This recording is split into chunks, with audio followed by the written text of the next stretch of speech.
رسول اللہ صلی اللہ علیہ وسلم کے مشہور کاتبین، رسول اللہ صلی اللہ علیہ وسلم نے کچھ صحابہ کو قرآن کریم لکھنے پر اور کچھ صحابہ کو احادیث مبارکہ لکھنے پر اور اسی طرح چند صحابہ کو مختلف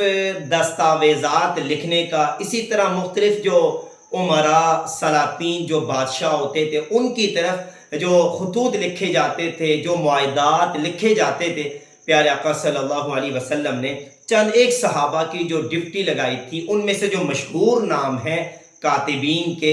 آج کے اس مختصر سے سیشن میں ان ناموں کو ذکر کیا جاتا ہے۔ نمبر 1 حضرت ابو بکر صدیق رضی اللہ تعالیٰ عنہ، نمبر 2 حضرت عمر فاروق رضی اللہ تعالیٰ عنہ، نمبر 3 حضرت عثمان رضی اللہ تعالیٰ عنہ، نمبر 4 حضرت سیدنا علی المرتضیٰ رضی اللہ تعالیٰ عنہ، نمبر 5 حضرت زبیر بن عوام رضی اللہ تعالیٰ عنہ، نمبر 6 حضرت عامر بن فہیرہ رضی اللہ تعالیٰ عنہ، نمبر 7 حضرت عامر بن عاص رضی اللہ تعالیٰ عنہ، نمبر 8 حضرت ابی بن کعب رضی اللہ تعالیٰ عنہ، نمبر 9 حضرت عبداللہ بن الارقم رضی اللہ تعالیٰ عنہ، نمبر 10 حضرت ثابت بن قیس رضی اللہ تعالیٰ عنہ، نمبر 11 حضرت حنظلہ بن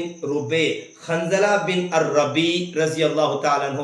نمبر 12 حضرت مغیرہ بن شعبہ رضی اللہ تعالیٰ عنہ، اسی طرح حضرت عبداللہ بن رواحہ رضی اللہ تعالیٰ عنہ، نمبر 14 حضرت خالد بن ولید رضی اللہ تعالیٰ عنہ، نمبر 15 حضرت خالد بن سعید رضی اللہ تعالیٰ عنہ، نمبر 16 حضرت معاویہ بن ابی سفیان رضی اللہ تعالیٰ عنہ، نمبر 17 حضرت زید بن ثابت رضی اللہ تعالیٰ عنہ۔ یہ مشہور کاتبین تھے جو پیارے آقا صلی اللہ علیہ وسلم کی طرف سے متعین اور منتخب کیے گئے تھے۔